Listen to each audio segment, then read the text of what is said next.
जय हिंद। इससे पहले वाले वीडियो नागरिकता कैसे मिलती है, 5 टाइप से नागरिकता मिलती है और 3 टाइप से चली जाती है, उस सारे के बारे में हम आपको समझा दिए थे।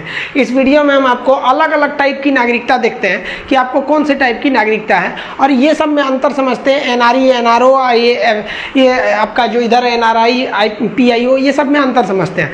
देखिए नागरिकता कैसे मिलती है सब समझा दिए थे। जैसे सोनिया गांधी को नागरिकता कैसे मिली थी, क्योंकि उन्होंने राजीव गांधी से विवाह कर लिया था, विवाह के आधार पर भी नागरिकता मिल जाती है। अब कुछ लोग उन्हें विदेशी कह रहे हैं, देखिए कानूनी नज़र से वो विदेशी नहीं है। और जैसे उन्होंने जैसे एक नागरिकता लेने का एक जो नियम होता है, उस नियम से उन्होंने ले लिया। अब हम थोड़ा सा आगे समझते हैं, नागरिकता का पार्ट 2 में तो समझते हैं।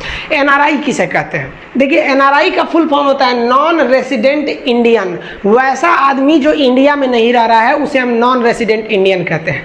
इसके लिए कुछ शर्तें हैं।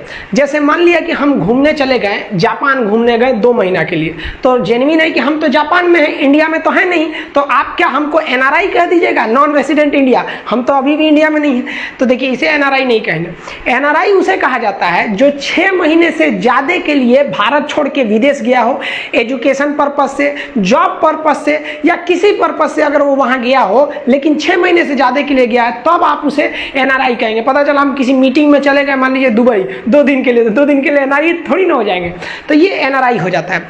हिंदुस्तान में बहुत से लोग एनआरआई है। आप जैसे देखेंगे केरला के लोग विदेश में बहुत ज़्यादा काम करते हैं। केरला में जितने वर्कर काम करते हैं ज़्यादातर मेस केरला के लोग चलाते हैं। यूपी बिहार, स्पेशली सिवान, गोपालगंज, छपरा वाला जो बेल्ट है, वहाँ के लोग, हर जगह के लोग, इंडिया के मतलब कुछ ऐसे राज्य हैं जहाँ पे एक विशेषता है। जैसे कनाडा में देखिएगा तो सिख लोग बहुत ज़्यादा है, पंजाब के, तो वो लोग क्या है, एनआरआई हैं इंडिया के, लेकिन वहाँ जाके काम वाम कर रहे हैं। तो ये एनआरआई जो होते हैं ये बहुत ही अच्छा काम करते हैं। हमारे हिसाब से इस देश के लिए हमारे हिसाब से जो सच्चा देशभक्त हो जाता है ना, हो सकता है हम गलत हैं, सबसे पहला भारतीय सेना, जो थल सेना, नौसेना, वायुसेना, सबको मिला के कहते हैं। तो जो हमारी जो सैनिक है वो सबसे बड़े देशभक्त है।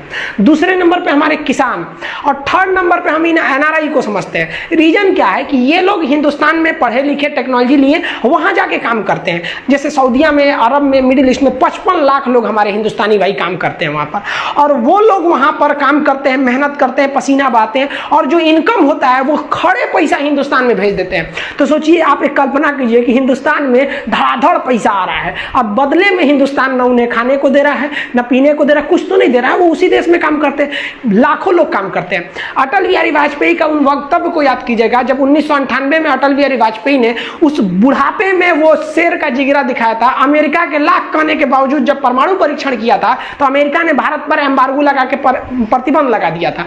अब लोग हमसे ना व्यापार करते थे, ना हमारा सामान लेते थे, बहुत ज्यादा दिक्कत हो जाता था। अब हमारी अर्थव्यवस्था बर्बाद होने के कगार पर थी। लेकिन ये 55 लाख जो एनआरआई लोग थे, जो अमेरिका, ब्रिटेन, जापान, सऊदी अरब, कतर, दुनिया भर के लोगों थे, वहां के सारे लोगों ने काम कर करके इतना पैसा भेजा कि इस भारत माँ की अर्थव्यवस्था को गिरने नहीं दिया। तो इन लोग को सैल्यूट है। जिस तरह से एक भारत के बॉर्डर पे हमारे सैनिक खड़े हैं ना, उसी तरह ये अर्थव्यवस्था को बचा के रखें। ये नहीं रहेंगे सब ना, तो अर्थव्यवस्था -100% पे चल जाएगा यहाँ पे। तो अटल बिहारी वाजपेयी ने इन लोग का धन्यवाद दिया था। ये बहुत हम लोग ध्यान नहीं देते कि हमारी अर्थव्यवस्था को बचाने में इन लोग का हाथ है। अब आप खुद सोच के देखिए कि ये भारत के लिए कितना बेहतरीन काम कर रहे हैं, इनकम दे रहे हैं, और हमसे कुछ नहीं ले रहे हैं। तो हमारा देश का संविधान का भी कर्तव्य है कि नहीं इनके लिए कुछ करे। तो हम लोग का जो देश का संविधान है वो भी बहुत बेहतरीन, उसने कहा कि भैया जो एनआरआई लोग हैं, लोग इतना मेहनत से भारत में पैसा भेज रहे हैं, इनके पैसे पर हम टैक्स नहीं लेंगे।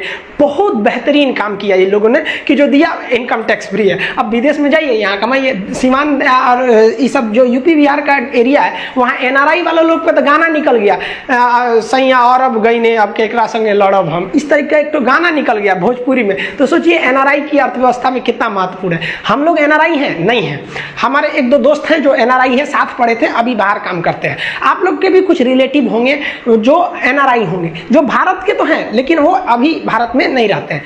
एनआरआई लोग वोट डाल सकते हैं, याद रखिएगा। उनके वोट को हम प्रॉक्सी वोट कहते हैं, लेकिन भारत में अभी ऐसी व्यवस्था बहुत अच्छे ढंग से नहीं है। मोदी जी ने 2016 में एक स्टेटमेंट दिया था, अभी 2020 आ गया, इस पर कुछ खास काम नहीं किया गया, लेकिन उन्हें वोट का अधिकार होना चाहिए। बाई पोस्ट वो अपने यहाँ पोस्ट ऑफिस से वोट डाल के भेज सकते हैं, स्पीड पोस्ट टाइप का कुछ ऐसी व्यवस्था रखना चाहिए उन लोग के लिए। अब एनआरआई की पहचान क्या है? तो एनआरआई के पास पासपोर्ट का होना जरूरी है। अगर पासपोर्ट नहीं है तो आप भारत छोड़ के जा ही नहीं सकते हैं। तो भारत छोड़कर जाने के लिए दूसरे देश में पासपोर्ट की जरूरत है। तो ये एनआरआई की सबसे बड़ी पहचान है। आप लोग अगल बगल में पता करिए कितने लोग एनआरआई हैं। हम लोग टोटल हिंदुस्तानी। अब एनआरआई में जो लोग बाहर काम कर रहे हैं, अब आगे समझते हैं इसके। अब एक आया PIO, person of Indian origin. ये आप ही इसको समझ जाइए, लेकिन ये अभी खत्म कर दिया गया है। 2015 में इसे समाप्त कर दिया गया। ये क्या था कि वैसा जैसे मान लीजिए कोई भारत का आदमी है, जैसे मान लीजिए कि हम अमेरिका जाके सेटल हो गए, एक बात कर रहे हैं, तो हम तो ओरिजिनल थे, इंडिया के थे, और अमेरिका में मेरे बाल बच्चे हो गए सब। अब वो बाल बच्चे अमेरिका की नागरिकता भी ले लिए हैं सब, लेकिन उनको तो उनका तो सब कुछ हिंदुस्तान में ही है। एक कल्पना करिए आप, तो वो हिंदुस्तान में आएंगे तो उन्हें एक विदेशी की तरह ट्रीट किया जाएगा। लेकिन भारत सरकार ने देखा कि जो हिंदुस्तान को छोड़कर विदेश में गया है और परमानेंटली शिफ्ट हो गया है, उसमें बहुत पढ़े लिखे आदमी थे सब, अमीर अमीर था सब। तो भारत सरकार दिमाग लगाया कि अमीर को बुला के भारत लाओ, अगर भारत लाओगे ना तो बहुत फायदा देगा सब। तो इसलिए भारत सरकार ने उन लोगों को नागरिकता नहीं दिया, एक कार्ड दे दिया, जिस कार्ड पर लिखा रहता है कि person of Indian origin card. ये पासपोर्ट की तरह होता है। ये उनको दिया जाता है जिनके माता पिता भारतीय मूल के थे। तो जो भारतीय मूल के लोग थे उन्हें कहा जाता है PIO। इनके लिए एक समस्या ये थी कि जब ये भारत में आते थे तो इन्हें कोई रोक टोक नहीं रहता था। जैसे हिंदुस्तान से मान लीजिए हम अमेरिका से भारत आएंगे तो हमको क्या गहन जांच होगा, कहाँ के थे कहाँ नहीं, अरे बस सिक्योरिटी जांच हो जाएगा कि भाई कुछ गड़बड़ सड़बड़ सामान तो नहीं, अब अंदर आ जाइए, अब हिंदुस्तान में पूरा घूमे। लेकिन इन लोग के साथ एक समस्या क्या होती थी कि ये हिंदुस्तान में जहाँ मन वहाँ घूम सकते थे, लेकिन हर 6 महीने पर इन्हें अपना लोकेशन बताना पड़ता था जाके रीजनल ऑफिस में 6 मंथ पे। उसे हम लोग कहते थे FRRO, foreigner regional registration office. वहां जाके पुलिस स्टेशन में बताना पड़ता था कि हम यहाँ पे हैं, इस पर्पज के लिए हैं। तो इनके ऊपर एक एक्स्ट्रा वर्क रहता था। लेकिन ये भारत में आ सकते थे, घूम सकते थे, और इनके साथ भेदभाव नहीं होता था। जैसे आप ताजमहल घूमने जाइएगा ना, या लाल किला, तो अगर आप इंडियन हैं तो आपसे कम पैसा लेगा, और अगर विदेशी है तो 5 गुना 6 गुना पैसा ले लेता है। आप बिहार के नालंदा खंडहर में घूमने जाएंगे तो 30-40 रुपया लेता है नालंदा विश्वविद्यालय, उसको तो खंडहर बना दिया उन लोगों ने। तो अब वहाँ पे इंडियन है, लेकिन अगर विदेशी है, चाइना से आए हैं, तो उनसे 600 रुपया लेते हैं। काफ़ी महंगा लिया जाता है। अब एक्यूरेट हमें नहीं पता है, बट ज़्यादा लिया जाता है। तो वो जो जिनके पास ये वाला कार्ड है वो तो इंडियन है नहीं, लेकिन उनको जब भारत बुलाया जाता है तो उनसे भी भारतीय की तरह ही ट्रीट किया जाता है। उतना ही पैसा लिया जाएगा जो भारत ने, जितना भारत से लिया जाता था भारत के लोगों को। लेकिन कुछ ऐसी चीजें थी जो इनको रोक दिया गया था, जैसे नहीं डाल सकते हैं, ना ही ये चुनाव में खड़े हो सकते हैं, कोई बड़ा सरकारी पद नहीं ले सकते हैं, जैसे राष्ट्रपति, प्रधानमंत्री, ये सब टाइप का पद नहीं ले सकते थे PIO। लेकिन इसे 2015 में खत्म कर दिया गया। खत्म क्या किया गया, एक इसके जगह नया नियम ला दिया गया। और नया नियम क्या था, जिसमें ये 6 महीने वाला रिस्ट्रिक्शन खत्म कर दिया गया। 6 महीने वाला रिस्ट्रिक्शन खत्म करके इसका नाम चेंज कर दिया गया। 2005 में वो इसको मर्ज कर दिया गया ओवरसीज नागरिकता में। अब इंडियन, देखिए अब OIC क्या है, तो इसे कहते हैं overseas citizenship of India. Overseas citizenship के पास भी एक पासपोर्ट की तरह का वो रहता है, उस पर लिखा रहता है ओवरसीज सिटीजन ऑफ इंडिया। तो ये भारत के प्रवासी भारतीय का जो नागरिक कार्ड होता है, ये उनकी पहचान होती है।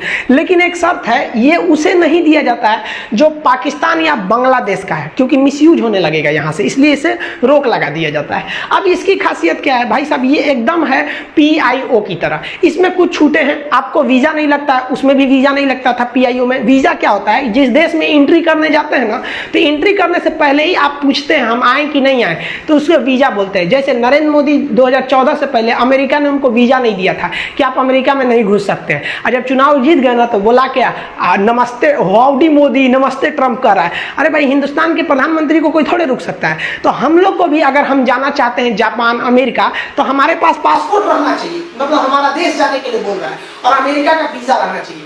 लेकिन भारत सरकार ने जो लाया ओवरसीज सिटीजनशिप ऑफ इंडिया, इसमें कहा गया कि जिनके पास ये कार्ड है वो जब भारत में आएंगे तो उन्हें वीजा लेने की जरूरत नहीं पड़ेगी।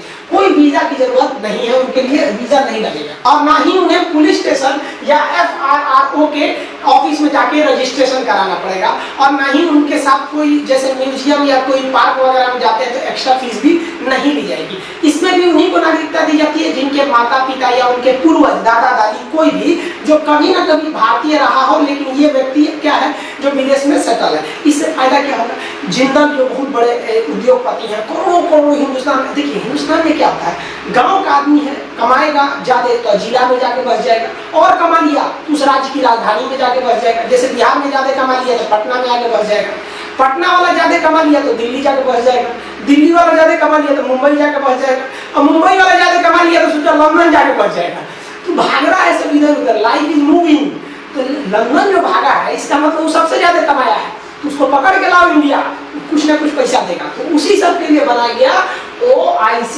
अब लंदन में बड़का बड़का करोड़पति है सब, उसको कहा गया आइए भाई साहब भारत आइए, आपको एंट्री में कुछ नहीं पूछेंगे, कोई वीजा उजा की जरूरत नहीं है, आप आ जाइए भारत में, कोई दिक्कत नहीं है, यहाँ आइए घूमिए फिरिए, ना वीजा ना पुलिस स्टेशन, एकदम आराम से कितना बार आइए कितना बार जाइए, कोई दिक्कत नहीं है, यहाँ आइए। जब जब वो हिंदुस्तान में आएगा तो उसे अपनी मातृभूमि की याद आएगी और अपनी मातृभूमि के लिए कुछ करेगा। यहाँ पे आएगा टूरिस्ट भी बन के आएगा अपना जमीन को घूमने, तो भारत को कई लाभ होंगे। तो ये 3 तरह की नागरिकता आप समझ कर, हम लोग बाहर नहीं है तो हम लोग सिंपल नागरिक कहलाएंगे, जो विदेश काम करने गया है वो NRI कहलाएगा, और एक पर्सन ऑफ इंडियन ओरिजिन को खत्म करके उसी के जगह क्या ला दिया गया है, ये ओवरसीज नागरिकता, ये लक्ष्मी मंच समिति के सिफारिश पर इसे लाया गया था। इनके पास एक तरह का ये कार्ड होता है। अब समरी में समझ जाइए क्या क्या है भाई, ये जो है पर्सन ऑफ इंडियन ओरिजिन, इसको तो खत्म कर दिया गया, इसको किस में मर्ज कर दिया गया है, ओवरसीज वाले में मर्ज कर दिया गया। इन दोनों की विशेषता, ये दोनों वोट नहीं डाल सकते हैं, दोनों इलेक्शन नहीं लड़ सकते हैं, इनमें नहीं था। लेकिन NRI वाले लोग प्रॉक्सी वोट डाल सकते हैं, लेकिन अभी उतनी अच्छी सुविधा नहीं है। NRI कौन होता है, जो भाई काम करने गया है विदेश में, अब विदेश से पैसा भेजेगा, इसके लिए भी तो कोई व्यवस्था होना चाहिए। तो भारत में 1999 में एक फेमा एक्ट लाया गया। फेमा एक्ट क्या है कि foreign exchange management act. FEMA act के तहत कहा गया कि भाई जो विदेश में काम करने गया है वो इंडिया में किस किस हिसाब से पैसे भेजेगा। अब कोई व्यक्ति विदेश में काम करने गया है तो भाई पहले तो हिंदुस्तानी में न होगा, तो इंडिया के किसी ब्रांच में उसे अकाउंट खुलवाना पड़ेगा। अब ये अकाउंट 3 टाइप के हो गए सर, वो हो गया एक NRO अकाउंट, NRE अकाउंट और FCNR अकाउंट। अब इन सबको आप समझिए अलग अलग करके। देखिए, अगर कोई व्यक्ति हिंदुस्तान में है और वो विदेश में जाके काम कर रहा है, तो उसको अगर उसने NRO अकाउंट खुलवा लिया है, NRO का मतलब होता है नॉन रेसिडेंट ऑर्डिनरी अकाउंट। इस अकाउंट का फायदा ये होता है कि जैसे मान लिया कि हम अमेरिका चले गए काम करने के लिए, अमेरिका चले गए पढ़ाने, तो अमेरिका से मान लीजिए हमको जो पैसा मिल रहा है तो हम किस अकाउंट में भेजेंगे, तो इसी NRO में भेजेंगे। लेकिन पता चला हमारा इंडिया में भी कोई बिजनेस था, कोई घर था जिससे रेंट आता था, या कुछ भी हो इंडिया का भी इनकम, तो ऐसा अकाउंट जिसमें आप इंडिया के इनकम को और विदेश की इनकम दोनों को जमा कर सकते हैं, उसे हम कहते हैं NRO अकाउंट। इसमें इंडिया का भी पैसा जमा कर सकते हैं और फॉरेन का भी जमा कर सकते हैं। लेकिन इसकी खराबी क्या है, इस पे टैक्स लगता है। इसीलिए जो विदेश में काम करने वाले लोग होते हैं उन्हें सलाह दिया जाता है कि आप NRO मत खोलिए क्योंकि आप पर टैक्स लगेगा, बल्कि आप NRE अकाउंट खोलिए। NRE अकाउंट किसके लिए होता है, नॉन रेसिडेंट एक्सटर्नल। वो क्या कर सकता है कि वो केवल वही पैसा इस अकाउंट में भेज सकता है जो उसने फॉरेन से कमाया है, तो केवल फॉरेन इनकम को डाल सकता है। अब सोचेगा उसका परिवार वाला कि नहीं हम घर से कमाए हैं इसमें डाल दे, तो वो नहीं लेगा। ये केवल विदेशियों जो भारतीय है विदेश में काम कर रहे हैं वही इस अकाउंट में पैसा भेज सकते हैं। इससे फायदा उनको होता है कि भाई एक्स्ट्रा चार्ज वगैरह नहीं कटते हैं और ना ही उनको कोई टैक्स वगैरह देने को लगता है, समझा गया। लेकिन क्या है कि ये पैसा और ये पैसा दोनों में समस्या समझिए। आप विदेश में काम करेंगे तो आपको वहाँ सैलरी रुपया के हिसाब से तो नहीं मिलेगी, डॉलर मिल सकता है, रियाल मिल सकता है, जहाँ भी जिस देश में है उस देश की करेंसी मिलेगी। तो जब आप NRO में पैसा भेजते हैं तो ये उस करेंसी को ऑटोमेटिक रुपया में चेंज करके जो वैल्यू होता है वो दे देता है, और NRE में करेंगे तो ये भी रुपया में दे देता है। अब हम आपसे पूछते हैं कि एक पब्लिक जो NRI है जो विदेश में काम कर रहा है वो कौन, उसके लिए कौन सा अकाउंट अच्छा है, NRO या NRI? आप कमेंट करके बताइएगा कि आपके हिसाब से उस व्यक्ति के लिए कौन सा अच्छा रहेगा। अब एक चीज समझिए, कुछ ऐसे भी NRI है जो सॉफ्टवेयर इंजीनियर वगैरह अमेरिका में गए हैं, उनको क्या है कि मार्केटिंग करना होता है, लेकिन दुनिया का जो ज्यादातर मार्केटिंग होता है ना वो डॉलर में होता है। और हमारे देश में चलता है रुपया, तो झमेला हो जाता है, रुपया को डॉलर में करो फिर मार्केटिंग करो। तो एक अलग अकाउंट बनाया गया जिसे कहा गया जिसे कहते हैं foreign currency non resident account. इसमें क्या है कि आप जो करेंसी डालेंगे उसी करेंसी में पैसा स्टोर रहेगा।